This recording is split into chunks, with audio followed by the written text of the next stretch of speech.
So Nathan, it would be great to have a conversation, an ever-deepening conversation. You've been and I have been in dialogue for so long on trying to follow the trail of our great wisdom teachers and enlightenments and awakening sciences through the ages for the human call to wake up and get woke. And that's a journey to source. And that's really the focus of this dialogue conversation, jazzing together. So I'd like to jazz with you and hear from you what would you say is the most striking challenge as humans across the planet being called to source, to the primary being, to who we are. What does it mean to you to get woke and to come to source, a journey to source for humans? That's a huge question. Yeah, it is. It is. You know, you were saying what's the most important step. I mean, I when we were talking about this morning, but just getting that you need to get it. Because what I found, you know, with my own journey with you, you know, you're raised in it. Even if you're not your son, you're gonna have resistances to anything. A lot of people do, to this talk of source and getting in touch with source. And you know, when we hear names like Socrates and Buddha and Jesus and these names you've heard a bunch of times, we may not realize it, but I think it's very universal, especially nowadays, to kind of, I don't know, write it off. It's old. That's thousands of years ago, and you know, get current. You know, we got Google now, or we got iPhones, Google. We're advanced now. It almost, even though there's still countless people worshiping in these religions, there's still I feel a large attitude that I certainly harbored of, I don't need to know this stuff, you know. And I remember, you know, having a period of time where, you know, I'd hear you talk about, you know, Socrates, and I just kind of turn off, like, I don't need to know this. I mean, it sounds completely impertinent and impractical, you know. And not that I was taking the way of sort of like a modern day scientist, atheist perspective. I had that in me too, but it was more like, you know, I'm in the spiritual, Sedona, New Age, you know, I'm a feeling person, I do yoga, I don't need any of this intellectual stuff, you know, that kind of, yeah. I didn't realize it at the time. I just was kind of arrogantly going like, I don't need to know this stuff.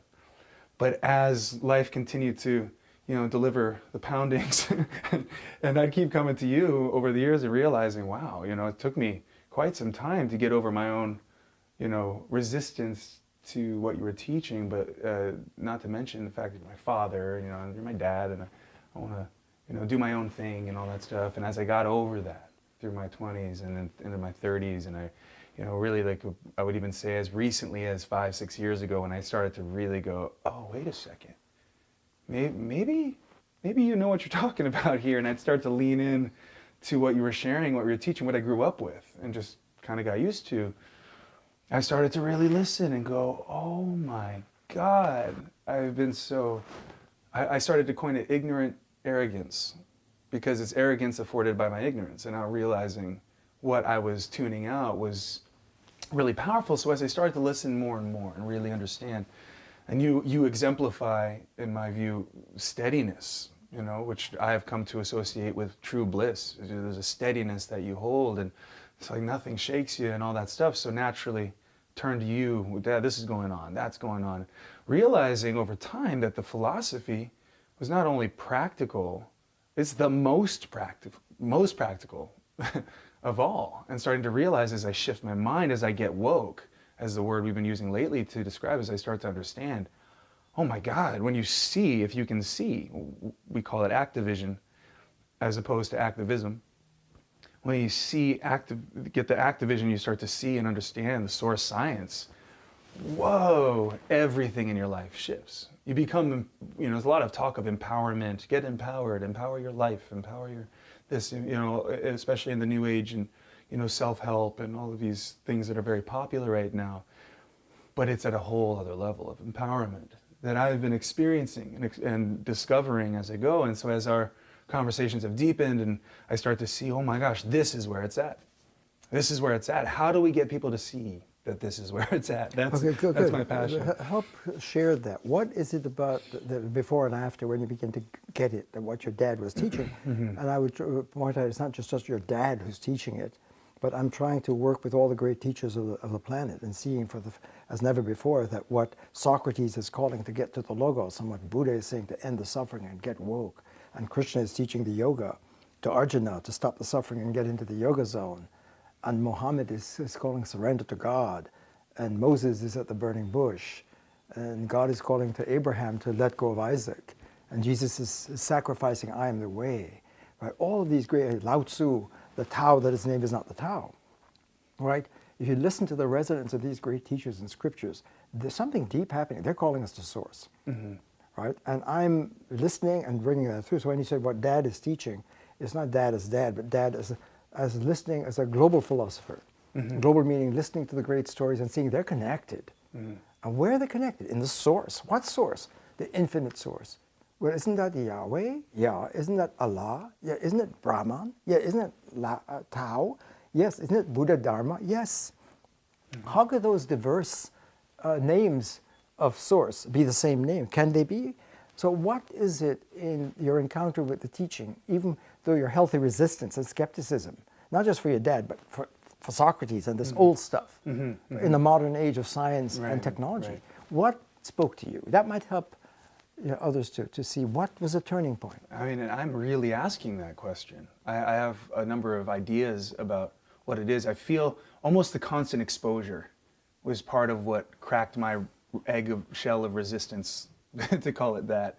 It's like when something makes sense again and again and again, and it makes superior sense to a lot of the stranded narratives, and we use that word stranded to describe, when you just have one narrative, like Jesus by itself, devoid of Buddha, Allah, Yahweh, is stranded because it's incomplete. If it's Jesus in the box, it's not Jesus. If it's Muhammad in the box, it's not Muhammad. If it's Buddha in the box, in order to really get any of them, we have to go into that deeper space of sense, and that's what you do.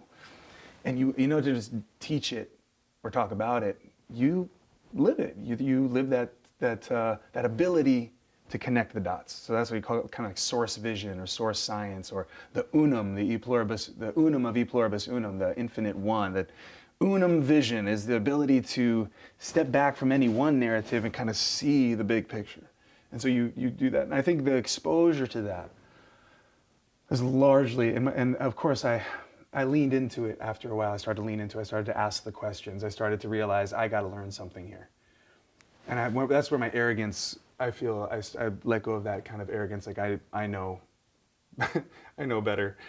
I started to go, wait, I really need to listen. I really have to get this. And when you started to teach the philosophy and you bring in Kant and Hegel and Berkeley and Hume and Plato and Aristotle, and I really listened, I realized how amazing it was, mind-blowing it was that these beings gave their lives to getting down to the bottom of it, That whole Western logic lineage is a very, where... To get to the logos. To get to the logos, and science comes from that too.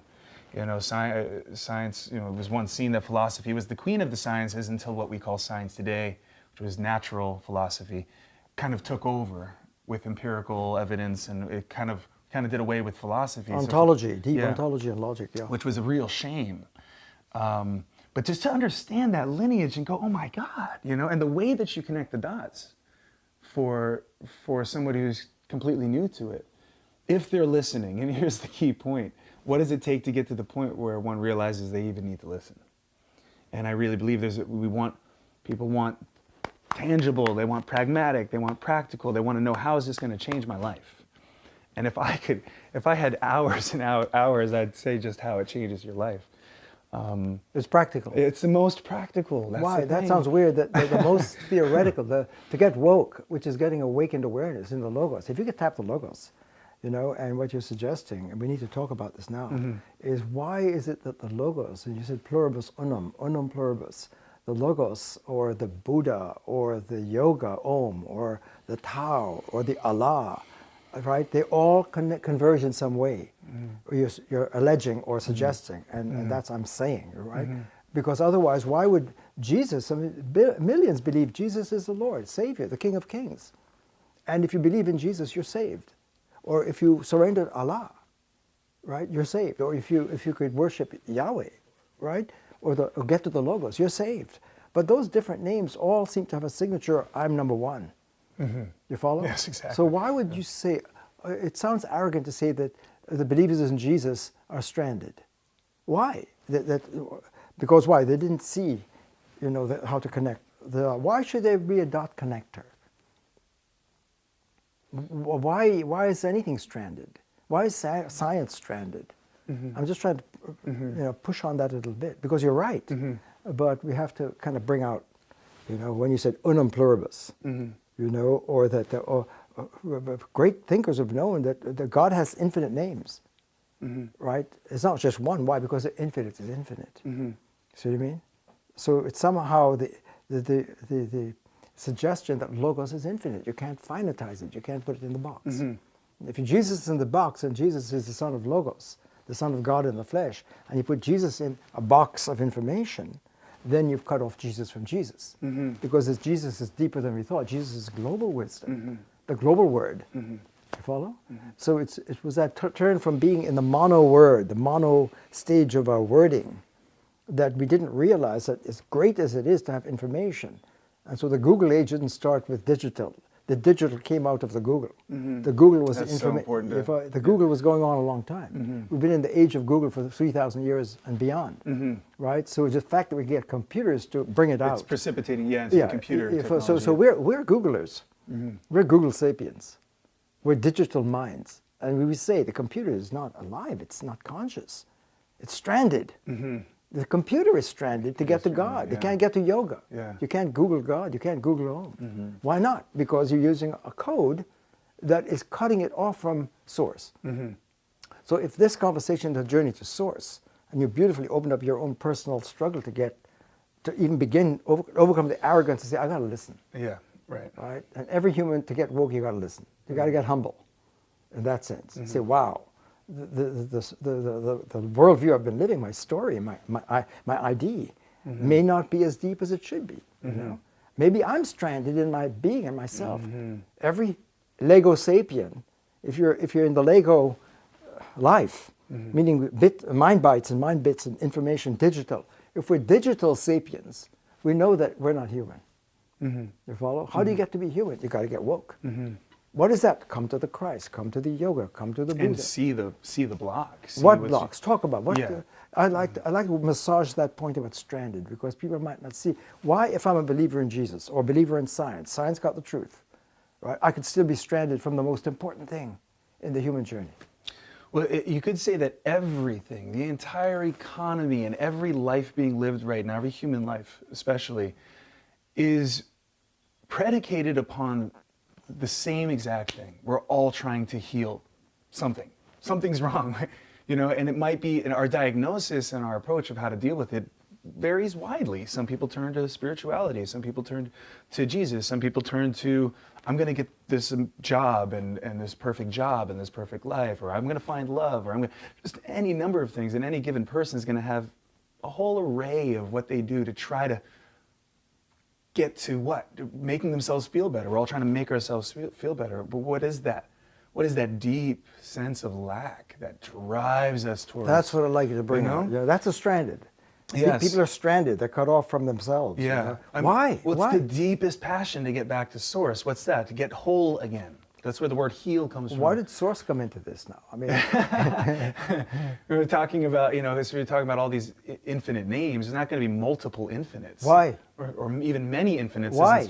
Because if it's infinite, it can't have more than one infinite, because then the one infinite would make the other infinite not infinite. So if there's an infinite outside of another infinite, then this is important. Yes. This is the key to the future. In a way, it's just common sense. Like a kindergartner could say that. Because all sense, you talk about sense, making sense comes from... That's right. Right? And so you just tap the nerve of the main evolutionary impulse to make a crossing from arrogance. Because once you realize, okay, whether you call it Logos, Allah, Yahweh, Brahman, Om, Buddha, nature, whatever name you use for the ground floor, there's a source. It can't make it finite. You can't... Why? Because if you put a boundary around it, you defeat the boundary. Because it'll be unboundable. And if it's not bindable, and you can't finitize it, put it in any name that limits it, it cannot be limited and made finite, then it's transfinite and therefore infinite. If it's infinite, the rest is history. Exactly. If people could get the code that what we call infinite in the box blows away into the infinite outside of our boxes and cages, right? And it's being transfinite, you can't break it. Why? Because the infinite is infinitely unum, one. That's the unum word from the Latin. Infinite unum, right? Infinite oneness is so profound that you can't break away from it. And if people just stopped and listened to that common sense, that's a common ground. Common sense. The infinite, because we're coded. Now we say, OMG, oh my God, the infinite is here. Why? Because if I could succeed in pushing it over there, I made it not infinite. Why? Because something othered it.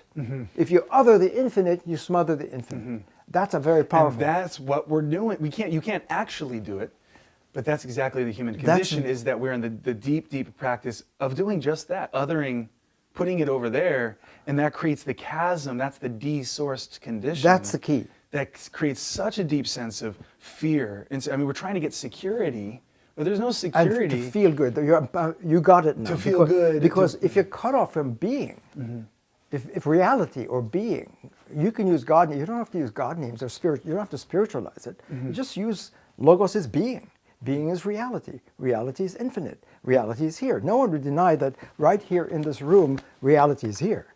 Well, reality is God. If you want to use God version of it, which means infinite spirit, right? So if you realize God is right here at hand, the kingdom of God, this field of God is at hand. It's right in us. The Quakers got that, for example, right? God is within us, right? The Christ is within us. Buddha is within us. We be Buddha. You know? Why? Where did you get that science from? Simple, elementary science. The infinite pervades every possible iota, every atom. That's why Blake, the mystical poet, says there's infinity in a grain of sand, an eternity in an hour. Where did he get that from? Did he make it up? No, it's science. What is unum? Why? Infinite unum is so deep that you've got to know that all the names for the infinite. How many names? Infinite. How much time? Infinite. How much space? Infinite.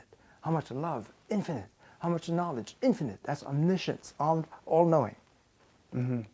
That's why they say God is love. God doesn't have the property of love. God be love. Why? Unum, infinite unum. Why is that love? It holds the entire universe and cosmos together in infinite connectivity and flow. That's love. But if we're cut off from that, we're cut off from love. If we're cut off from that, we're cut off from life. So we'd be dying. And the question I want to say to you is, we're stranded. Now you see why we're stranded. Because if I'm living a Jesus narrative that alleges to be the ultimate narrative, it's absolute, it's truth. Or a science, that's the way we humans get truth, in science, right? Or yoga is science. I mean, I'm doing yoga. Or, you know, Lao Tzu, or Allah, or Yahweh, or Moses, right? At the burning bush, Moses is confronting the infinite. He takes off his sandals. You're on holy ground. And he has a dialogue with the infinite. Because the people are suffering in slavery. And he's supposed to lead them out of slavement. Right? And he's taking the laws of God. At the burning bush, which is the source. Right? So he's got a language problem. How do you go from the God speak, the logos, word, language, reason, in the woke space, to the workplace, where Lego sapiens are living? Why are they Lego sapiens? Why are they stranded? Why, when people are living in a culture that's, you know, I'm leading to the point of the matrix, invisible matrix, right? That we humans in our evolutionary journey, in tapping the ultimate source, which is word power, the word power, mind power, reason power, when we can tap that fire, that's the greatest breakthrough. And we tapped it with information technology. When I say Socrates is wise, the sun is shining, grass is green, I'm a man, that's information, right? We're already in the digitized age of giving information, right? And that's vital for survival. Flood is coming, run. Here comes the dinosaur, take off. You follow? It's life and death to have information. So it's a huge stage of fire. We got the fire of the word, and we tamed it. We got the technology, we got information. I can speak about God. I can change my story. I could be living one story. I was not a Christian, now I got Jesus, I got that story. If I change my story, I'm a new man in that technology. Change your story, change your life. So we live narratives. But what if we discover that narrative power to have stories? You have the Chinese culture, the African cultures, feminist cultures, all the different cultures. You can all have them in that technology of word. You can have boundless alternative narrative stories going. Mm-hmm. And that's a rope. Mm-hmm. And you can get stranded on those different stories. You follow? Mm-hmm. So if you have multiple stories in you, right, different sides of yourself, and you get stranded in your love life, and then your professional life is being compromised or whatever, then you can get stranded on different narratives, right? And why are they stranded? Because the technology strands you. Yes. That's the point. Why? Because it's not unum. Yeah. Which is what? The Logos, reason, Buddha, yoga, Om, Tao, right? All of the great wisdom teachers and scriptures saying, in the source of being, reality is one, it's connected. Space and time, you can't have chunks of space and time. It's space-time. It's not mind and word, it's mind-word. It's not word and world, it's word-world. It's not I and you, it's I, thou. Yeah, and that's a very, very key point in terms of something that I know for me was very hard to get. That integral, to integrate, to heal, does not mean putting separate pieces in the same container. The Lego pieces. Right, exactly. So you could have an altar that has a picture of Jesus and Buddha and Krishna and Babaji and all these, and you say, "I'm doing it. I've got integral." See, they're all saying the same thing, right? We could say there's a lot of people saying that, and then we call that integral, or a healing, place that, or recovery places that we have yoga, we've got meditation, we've got breath work, we have a holistic program. In an addiction. Yes, to address these things, but it's still fragmented. It doesn't have that key element that you're talking about. So it's not a hyphen, mind-body connection, right? Because when we say mind-body connection, for example, in yoga, we talk about mind, body, and soul, right? But we're divvying them up with our technology again, with that technology you're calling out, that Lego technology. It makes everything into a separate and the reason for that, unit. this is very important, because if you stop anyone in the street and says, what is the main technical law that's governing the technology you're living by? People say, what are you talking about? Get out of here, right? I don't technology I'm living by. Also, when you started, we say our language is a problem here for people who don't have that code, right? But the everyday matrix, the hidden matrix that allows us to have a world and language and to see and to name, is the law A is A. It sounds so simple. A is A. The logicians massage that one big time. What's the law of language? Well, every word, A is A. Apple is apple. Orange is orange. I is I. You is you. Table is table. Chair is chair. Everything has a name. It's innocuous. It sounds pretty easy, right? God is God, Allah is Allah. Buddha is Buddha. Everything has a name. We don't realize that chop piecing is making everything a separate unit. And that's our life. That's a code of our culture. And that's the Lego. We call it a Lego piece. It's a Lego. It's rather than a logos. And if you can cross into the logosphere, the Christ, when Jesus says, over here, folks, I am the way, I am the truth, I am the life. The logos, as John said, in the beginning is the logos. And the logos became flesh in Christ. For example, Buddha is the logos in flesh. Krishna is the logos in the flesh. How can that be? How can Logos have all of these infinite possibilities and alternative teachers and scriptures and narratives, and yet unum? That's what we haven't gotten. So the unum is pluribus. And when the founders of the United, the Constitution, we hold these truths to be self-evident, right? If any conventions cut us off from our humanity, life, liberty, freedom, right? It's our duty to separate from it, right? If we heard the 1776 call as a call to separate from thought forms or matrix or any culture code that breaks us apart and dehumanizes. Not just an external country or not just regime getting the British yeah. Empire out. That's Right. that's an easy one. Get the British out of here, now we're free. No, because we have the British Empire inside.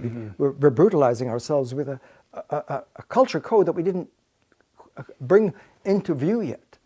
That's got us captive. Yes. And that's what Moses had to do. Take Israel out of captivity. Take America out of captivity. Take humans, Russians, Chinese, everyone is in captivity of your mind if you're laboring under that simple A is A identity. It gets our logic going and our digital life. And where this is different from information, so it could seem like we're talking about, but what I started to learn over the years in terms of the practicality, it's not just practical, it's the most practical. I don't want to lose that theme. Yes, because when you see it, seeing it is the true empowerment, because when you understand that that's going on, you can opt out of the practice. That's the point. And when you can opt out of the malpractice. Yes, the malpractice. Yes, exactly, because that's what the suffering is, and that's what the anxiety is, and that's what the depression is, and that's the fuel lack behind of security. All of yes. And so we want to feel good. We're knocking at the door of the matrix that we can't see, that we need to say, oh, damn, right? And to listen to now Buddha, Jesus, Krishna, Moses, say, oh, they're speaking a whole different matrix. They're tapping the code. They're in the source life. It's a different matrix. And you know, you hear a lot of choose love, not fear right now, which is completely, if you're unaware of what we're saying right now, that sounds completely like, yeah, of course, choose love, not fear. Fear bad, love good, right? But it's not working. Why? Because they're the plus and the minus of the same, they're still laboring under the matrix. Why? Because the matrix is a source of fear. Okay, why? Because that's being cut off, being desourced, being a Lego human being is the source. You're doing very well. And why is that matrix A is A, an either or choice? Right? P or un-P. S is, because when you see the law A is A, there's a lot going on in that code. That's a powerful code for humanity across the planet. Whatever culture you're in, and you're living that code, it's so deep. And it's a major breakthrough to have information. But it says if A is A, then it's either A or not A. It cannot be A and not A. So it's either A or not A. And you got three laws in one. A is A has other laws, either A or not A. So if you have A, then you have not A. And then, what would be an example? Well, if I say I, that's an A, then you are not I. Because identity slices the other. It divides the space between you and me. Right. To earn and claim my identity, A, me, is to have not me. If I claim A, then what is other than A? If there's no other, then everything is A. But if I'm A, then that cuts the space between A and not A. I like how you said it there. I haven't heard you say it like that. Well, that's why the law is either A or not A. That's reason. Reason is S cannot be P and not P. It can't. The paper can't be white and not white. It's either white or not white. If paper is paper, if white is white is not black. It's either white or black. It can't be both. You follow? Because every identity we use tags it and makes a Lego unit. And then the point about human reason at that level of artificial reason is to put Lego pieces together. And you have, like, Socrates is wise. America is democracy. Right? You are my son. Right? You put pieces together in information, and we live in that space. You see? All of our mental life is proceeding in that, and we don't know it. And so it's important when you say there's a matrix, people. What does that mean? There's a logic. There's a code. There's we couldn't have our culture without a code. It's a code. What's a code? It's a logic. What's that? A logos, a pattern. You follow? So it's equal opportunity. All peoples. It houses diverse, multiple narratives. It's a source of boundless alternative stories. And that's where you can get stranded. So whatever story you're trying to see as a universal story of being, it's cut off from being, so it's stranded from being. So even though I have a narrative about myself, I'll give you my CV. I'll tell you who I am. That's my CV. You know, Abraham has a CV. And his CV is his agenda. And what's part of it? I got my son Isaac. And God is saying, put me first. The source is saying, love me with all you've got. Heart, body, soul. Your body too. Right? Not just your mind. With all your being, love me. Why? Science. If you honor first, what is first? As first, you'll realize you're hitting the infinite. You're on holy ground, and it's right here. I can't push it away. So the fall of Adam and Eve was the arrogance of thinking, we can do our own thing. We can eat the fruit of knowledge. And we can be as God. Why? Because I can be an atom by myself. So it's Adam and Eve. An atom in philosophy is a unit of being by myself. A Lego piece, right? And if I do that, then God is done. Because if I can other God, then God is no longer infinite. Why? Because I'm outside of it. So if you other the infinite, you smother it. That's great power, but that's arrogance, right?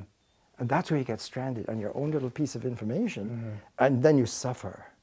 And Buddha saw that existence is suffering. Why? Because we made ourselves beings. As glamorous as it seems to be a being, I got my being, right? You've just destroyed yourself. Because you cut yourself from yourself, because there's a version of you that's woke, you know, that's flowing with the source. And no matter how ignorant you are in your naive, unconscious matrix that you're using, it is using you. If you're not aware of your matrix, you're being used by it. Because all of your life and your stories and narratives, right, are under that, the tyranny of that matrix. Yes. And that's where you get stranded. Yes, and because it's universal, it's normalized, it's glorified even. You know, in our culture, we don't know that anything's going on. We can't see that it's actually an awful place to be. Not only that, when the real medicine, the source medicine, the real teachings come along, there's a deep resistance to it because it asks us to get humble. It asks us to drop that arrogance. Well, that's what Jesus is saying. Unless you die, you can't be born. And that's not small wording. That's not light wording. That's scary. It is. There is something very, very real to the humbling nature of this journey of getting woke. And to surrender to Allah when Muhammad is bringing through, still following the tradition of Abraham and Moses and Jesus. Those are all prophets of Islam. And he's coming in that lineage and saying in the biblical tradition, surrender to Allah in the Arabic. Well, Allah maybe sounded different from Yahweh or Logos, but you can't divide those when you really get the science. So to surrender to Allah is to surrender your matrix. That has not been made clear enough. You say you lose your ego, stop desire. It's local symptoms, but the deeper diagnostic is, folks, have you checked out there's a matrix, a convention, a logic, a technology you're using to make yourself and your culture that's slicing me?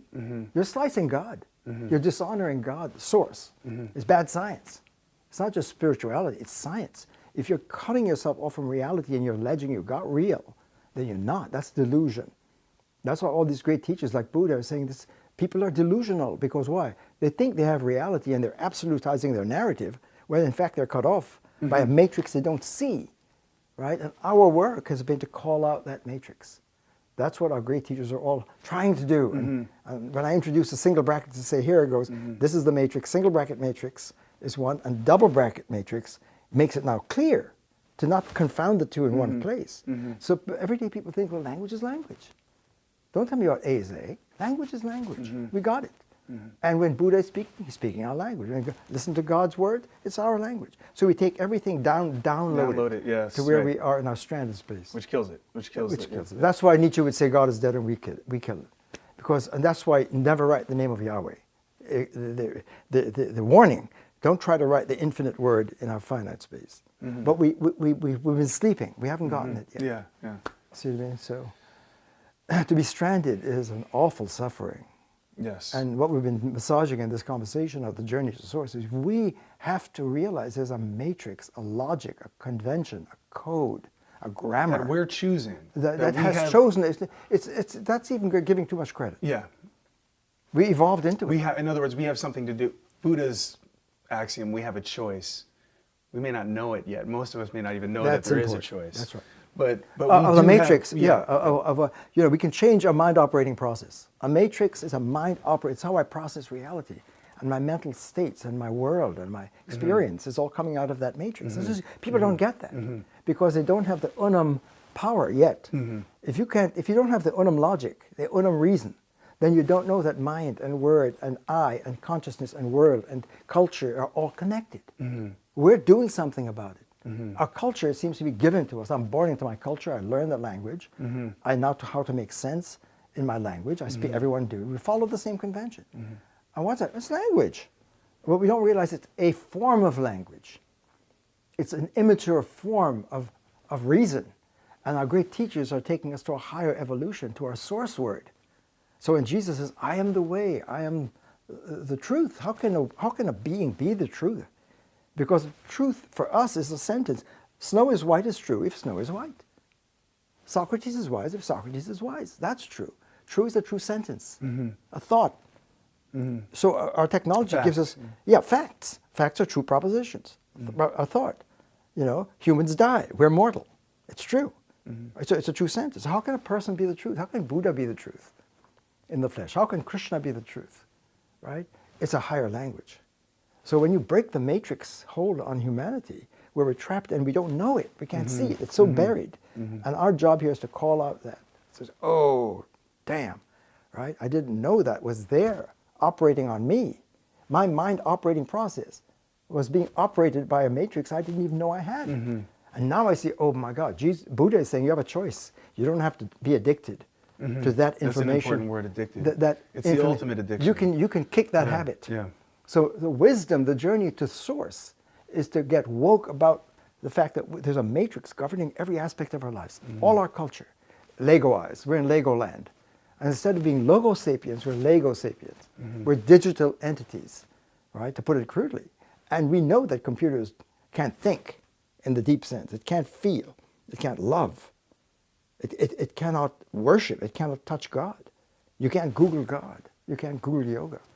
We know that. So the computer machinery is just a reflection of the same matrix that we've been using as a Google people for centuries, for millennia. So it means that we're in some kind of artificial intelligence. And we're scared. We want to give consciousness to computers fast. Why? Because we somehow know that we be computers. We be robotic, right? And we're not. We're not meant to be that. And we're suffering because we're cut off from the word. Yeah. We're cut off from reason. So rational beings cut off from reason, that's serious medical issue. Right. So when you get into deep, it's called ontology, the science of being, the science of reality, right? You tap source ontology, the primary being that's calling us to come to be, right? That's when you get medical ontology. Ontology is medicine for the people to end the suffering, to get whole, as you said, and come home to who we are. And that's to get woke.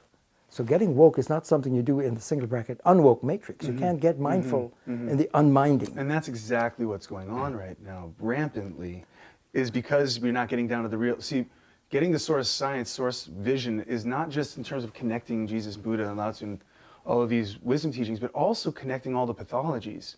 Because when we're looking from within the matrix at the world, anybody can say, "Wow, the world is messed up. We've got these problems. We've got racism. We've got sexism. We've got homophobia. We've got nuclear We've got depression. weapons, We've got nihilism. We've got suicide. pollution, We've got addiction. We've got opioids. Right, exactly. Everywhere you look, our love, we're getting divorced. Our love life is not working. And we see anybody can see there's lots of problems. And then activism is where we go, I'm going to devote myself to tackling this issue. I'm taking on the hunger project. Right. I'm going to take on the nuclear weapons. I'm going to take on the Me Too problem of objectifying women in the workplace, or whatever it may be. I'm going to stop this, and it's stranded. It's stranded, and therefore entrenches us deeper. So the energy exertion that goes towards fixing this problem and that problem actually becomes part of that same cycle. More So entrenched yes, in the matrix that's causing it. This is a science. But we can't see it because we're stranded. That's right. You got it. No, you got it. But you were reporting your own journey to source. Well, there's so much of this going on in the spiritual and New Age. It's going on everywhere.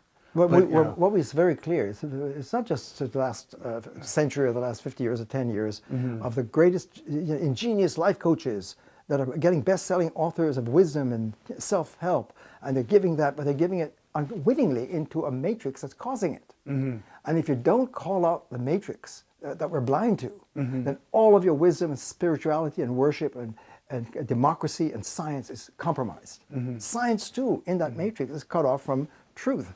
Double bracket, I use double bracket to bring out when you're in that, to name the matrix in such a clear way that you can't avoid it anymore. To have single brackets to call out, here's where we are, folks. We're living under an objectifying matrix. And when you go into the source, you have to go into a deeper level of language, of woke, of reason, of reality, of access. And because when you go into the double bracket woke space, you are one with it. The unum kicks in now. And I and you, father and son, are different and yet one. Why? Because the infinite source is unum, infinite, but it's pluribus. It's infinitely diverse. That means you are absolutely unique in the universe. You have sacred space. Every grain of sand, every snowflake, every human, right, is unique. Why? Because it's pluribus, but not cut off. But if you get pluribus in the single bracket matrix, we're divided. We're stranded. We're broken. We're in monologue. We're not in dialogue. So we're using a monologue technology to have democracy. You can't do it. We, the people, have to get woke. So when Martin Luther King said, I've been to the mountain, I've seen the other side, as a Christian minister, right? to come to the Christ space. That's a woke space, right? And that's America, where our diversity here broken will come to community. So we can't have community, we the people, in a broken space. So this is serious. Medically, medical ontology is saying once you're desourced, you're suffering at every level of your life. You're stranded. It feels awful. Our teachers knew it, but we can't hear them. Right? So what you're sharing is that you, in your journey, began to reach some points of aha. You just, where you begin to get sustained aha, right? And then you realize that's the zone. Now you're in the zone. That's what it is, sustained aha. Yeah, it's not just episodic. So episodical, when the soccer team in the World Cup gets in the zone, that team, Germany is clicking. They're in the zone, right? The zone is always here, and we can access it spontaneously at good moments when we're in peak performance, and we all know that. The infinite is right here. When we touch it and we have access to it, it's in us, and we're in it. Then we get to peak. So why can't we stay there? We go back to the locker room and, we beat up our neighbor or whatever. You know what I mean? You follow? We can't say, oh my God, we're meant to be in the zone. How do you get it? Technology. What does that mean? You've got to raise the technology, the grammar, the convention, the law, the pattern of consciousness into the I-thou space, where we'd be zoning together. I like to think of it almost like a cockpit is to an airplane. If you try to move that airplane from the outside, you push as much as you want and it does nothing. You sit in the cockpit and it's just a little movement, and you're moving this whole big airplane. That's one of the analogies I like to think of in terms of what we're talking about, in terms of our activism, as we've known it, has been like outside of the airplane trying to push. But when we get to the consciousness, the level that we're addressing right now, in other words, seeing the matrix, understanding the technology of our consciousness that we're using, is pure science. It's not theoretical, in other words. It's what's going on. When you start to get that, that's what gives us the power to, almost effortlessly shift everything in our experience. So this is the point you're making about activism, real activision. It's not just vision, it's just not theoretical. It's the most practical thing you can do. So we humans living and desperately trying in our activism to solve our problems are in that space. And when Einstein is famously quoted, problems generated at one level of consciousness cannot be solved at that level.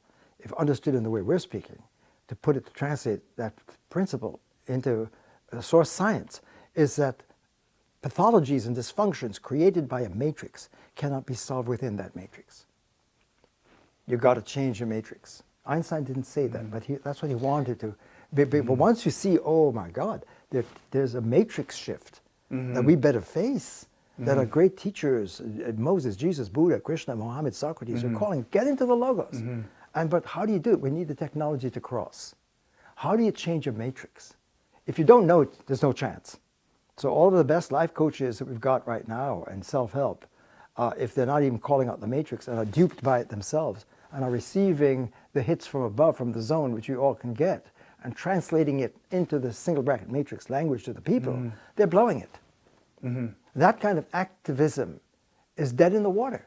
If the main point above wisdom is to get woke. The main thing about worship is privileging where we are first. That's what we do. We keep bringing it into the space. Our matrix. Right, exactly. And we don't know we have a matrix. And that's what we were coining as deep narcissism earlier. Narcissism isn't just we think of narcissism as somebody who's so into themselves or egotistical, but there is an invisible, deep, foundational narcissism, which is that principle of privileging. Yes, exactly.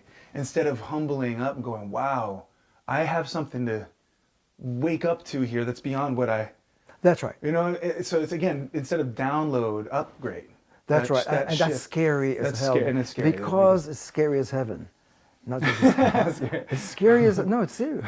Because if I tap myself, I'm going to get so happy, I could spit. I'm going to get so happy I can't do this. Yeah. I'm going to feel so much love, I can't do this. Because why? I got to die. Because to let go of your story is to let go of yourself. That's your Isaac. And you got to let that go. So the teachers do. The crossing of the matrix is dangerous to the uneducated and unprepared. You don't mess with it. You don't look into the eyes of God if you're not ready. You don't have your glasses on, your sunglasses. Your God, right? It'll burn you. You get Kundalini shock. Yeah, I was just thinking about Kundalini shock as a great example, because here we are. Ooh, I can tap this power that I have access to. Let me use my way of doing everything. I'm going to manipulate my body and my breath and conjure it up, and we're mishandling this energy. Whether We're it's an abusing it, right? ayahuasca journeys, a shaman is taking you there, exactly. take this medication, and it's going to, LSD, whatever it is, you can tap it, right? And or some people are saying we can hack the zone. I'll show you how to hack the zone. That's terrible. To hack the zone, sacred. You'll be burnt if you do that, Yeah, and you're misleading the people. It's bad. It's snake oil. So a lot of medicine is snake oil. Why? Because we're getting a misdiagnostic. When you get to medical ontology, deep science, source science, if science is stranded, because it's trapped in a matrix, and the great thing about science and the ethics of science is we should be critical thinkers. And what does that mean? Not just critical in the box, but critical about the boxing. That's it. Right. And that's the shift that's so exciting. I mean, once you get that, you realize, wow, because there's so much talk about shift, paradigm shift. All Change these your different- story, change your yes, narrative. exactly. There's so much talk about But it's that. still in the same box. Well, because people are experiencing, it's true. If you change, if you reorganize your way of looking at things, you do have a different experience. And then therefore, since it's different than what I was seeing before, and now I've got this whole new experience, we're doing it.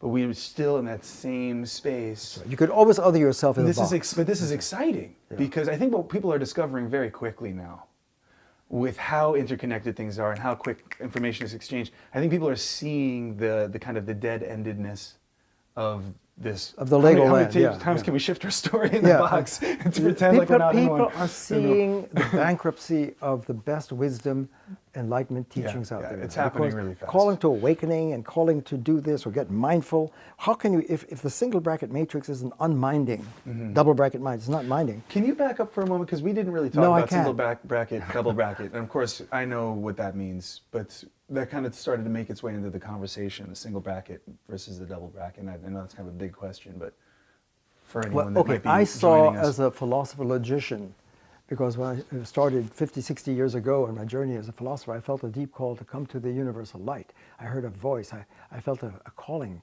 The Logos was calling me. I didn't know it that way, but I knew something was saying there's a deep unity here. Reach the light, tap the light. That's what your life is for.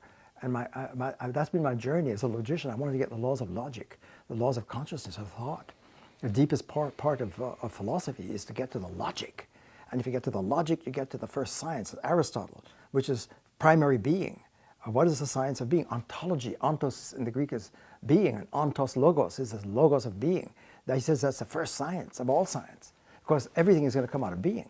And if you got the DNA and the grammar for being, the code of being, you got the code for everything. You got the code of all codes, and that's what Plato and Socrates was after. And I followed that, and then I discovered the Gita, Krishna, once I got my doctorate in logic and ontology, and went to India for the first time, and I discovered the Bhagavad Gita and Krishna.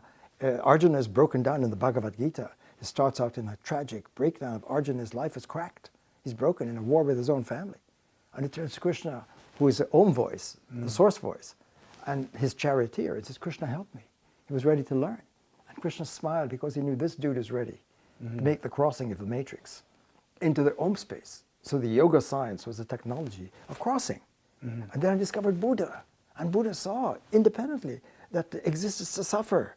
And we're doing it to ourselves. Second axiom, that we have a choice. We don't have to be addicted. And fourth is we can rehabilitate and change our matrix. He didn't say it that way. And Jesus, unless you die, you can't be born again. And when he saw the disciples weren't getting it, he said, for those who have ears, let them hear. You can get frustrated with trying to speak Christ's voice into the Lego voice. You follow? So all the teachers knew there's a barrier to communicate across the two matrices. But no one fully called out the matrix that's blocking us. And that's what the single brackets. We've called out the symptoms of it, like the ego. We could say you lose the ego. Yeah. But the ego is a result of the matrix. Lose your desire, but the single bracket desire. So when I saw as a logician, because logicians look at the code, the logic, and I saw as diverse as different logics are, they're all using the same A as A. They use, which is what? You're always separating the thinker from what you think about. And that's the information box. And that was great, but we're stuck in the information box, a Google box. And everything we think and everything we feel and everything we experience is in that technology. But we didn't know it because that's what my life is. And so I felt we had to call that out. And we have to name it. It's buried. So when I use single bracket to mark that logic, that matrix of our culture, and to show that when Buddha is speaking, it's a different matrix. And the double bracket was meant to codify that for the people. as a teaching power to show their different levels of tapping the logos. You follow? And if there's a communication barrier, and there's an activism barrier, because if you're embedded within the single bracket, now that we can see it, you can't get out. Nothing you do in that box is going to get you out of it until you see it, and to do that, you got to get woke. You got to step back, and then you can see it, and now you can say, okay, I'm going to have to do something about this. Now I can hear Jesus. Now I can hear Moses. Now I can hear Muhammad. Now I can hear Buddha. I can hear science, deep science, right? To get to the unified field. You couldn't do it here. Why? Because it disunifies. So everything is fragmented. Einstein wasn't able to get to the unified field. Why? He's genius. Why? Because he was in a matrix he didn't see was disunifying us, desourcing us. And if you desource, you're going to suffer. At the deepest being, your being is broken. If your being is broken, it hurts. We get hurt. We suffer. Not just old age, blindness, sickness, poverty, and disease. And that's one level. That's superficial suffering. Deeper suffering is being your being is cut off. And you're cut right in two between who you are and who you really are. So the teachers were not able to help call out the barrier that was holding us captive and allowing us, and everything was downloaded into that space of information. And we thought that was it, that's all we got. And now we can see, wait a minute, did I get Jesus yet? Did I hear the word of God? Did I get yoga yet? There's a lot of yoga, almost like Starbucks, every corner you've got a yoga studio. But are they doing single bracket yoga, which is not yoga? Or real yoga, the yoga of yoga, which is come into the Om space. Oh my God, right? Literally, Om base, that's the source. That's our journey to the source. So our evolutionary journey is an evolution of the matrix stage of human development, of language, of thought, of consciousness, of science, of art, of everything we've got, from a level of laboring that's been desourced to come to source, to go from single bracket to double bracket, from monologue to dialogue. What is dialogue? It's deeper than we thought. That's why I've developed deep dialogue, is when you're tapping into the I-thou space. Why? Because it's unum pluribus. What's that? That's the waiting America, for example. The waiting Russia, the waiting China, the waiting France, Germany. Earth. The human family. That's where we're going to be. We're in Babel. That's Legoland is Babel land. We're Babel. Inside, we're broken into many different broken pieces. We're in pieces. And it hurts. So in this conversation, thank you, Näthan. I think maybe we should take a break. Absolutely, And, that's pretty good. And so this is really why the journey to source is absolutely vital. Why we got to call out the matrix, but everyone who might hear this conversation should ask herself, himself, whatever teaching you follow, whatever guru you have, whatever life coach you have, whatever spiritual practice, whatever yoga you're doing, whatever you are not doing, or whatever science you're doing, ask, have I faced the matrix issue? Do I even know what that means? Is it having a devastating effect on my life individually and our cultural life collectively in a global space? And we're on a titanic disaster zone if we don't get woke. So the greatest evolutionary moment after building up for centuries, right, is that we've been stalled at the wall, we're stranded, and we've got the only way to get it is to upgrade our lives into the missing logos code. That's a rational being, a logos sapien. That's our journey, and we're trying to communicate that, and that's where really activision, when you begin to see that, you've changed your condition. That's why it's activision. Getting woke changes your life in the most right. That's why you said it's practical. What's the most practical thing you can do? End your suffering. What's your suffering? Being cut off. I didn't know that. How do you secure that? Get woke. Why? That changes your life into the deeper space. Now you're in dialogue flow. You become woke. Woke is not just a mental state. Woke is an ontological transformation. Right? That's now you come to whole being. That's holistic. That's integral. That's Christ. That's Buddha. That's yoga. That's science. That's democracy. That's ethics. Can't have ethics in the box. This is huge headline news to realize. Lego sapiens can't be in ethics and moral space. Why? Because we're objectifying ourselves and each other. So what? You don't never treat a person as an object. A person is sacred. So how do I get to sacred space? You got to leave the desecrating matrix. See what I mean? Yeah. And that's the journey to ethics and woke consciousness. We got to get woke. So anyway, thank you for... Yeah, absolutely. And I'll just say in closing, you know, I feel like my role in this, you know, is actually going through the experience of going, and then going, oh my God, you know, and then realizing all those blocks that come up, all those things that make us, you know, tune it out or push it away or whatever. I want to help people get over those blocks as quick as possible. Well, that's what you do in your yoga well, teaching. You're helping them discover their ossified corpse body to become a yoga body, right? And I meet a lot of resistance there too, you know. But the resistance so often is a misunderstanding of where one's coming from. And I think it's clear we're not trying to impose a new ideology.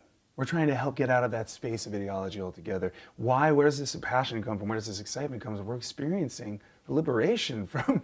You know, once you start to experience the liberation on a being level, and you go, oh my God, really the biggest way. You want to share that. You want to pay that forward. You want people to feel that, experience that. So that's really, I feel, my mission, and you know, getting. Well, and that's where I feel we have an exciting partnership with scientists, as source scientists together.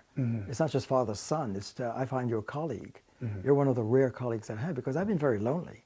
Right? seeing this double bracket space. You know, I mean, of course, Krishna, Buddha, Moses, you know, are the great woke teachers are there. We're in a community of that. But in looking around, colleagues around me, I don't find many people who are yet tuning into the woke place. They're in a workplace, but not a woke place. You know, and but then we've got to go there. So I think you and I have a sense that we've got to focus our entire life energy, like laser power, to bring the source power, right? Because your Lego power cannot match Logos power, right? In terms of releasing the technology of the word. When you tap that and open and have a portals to presence, because being is presence, it's infinitely here. But we can't see it. We're blocked. And to open the portals to that, which is a double bracket code, is a flood of light and love. And liberation and hope, and oh my God, yes, we can it. overcome. That's the excitement. Yeah. So the first base is when we get to holy shit, and oh my God, that's the journey to source. Yeah, well said. Okay, let's keep it going. Thank you. Alrighty.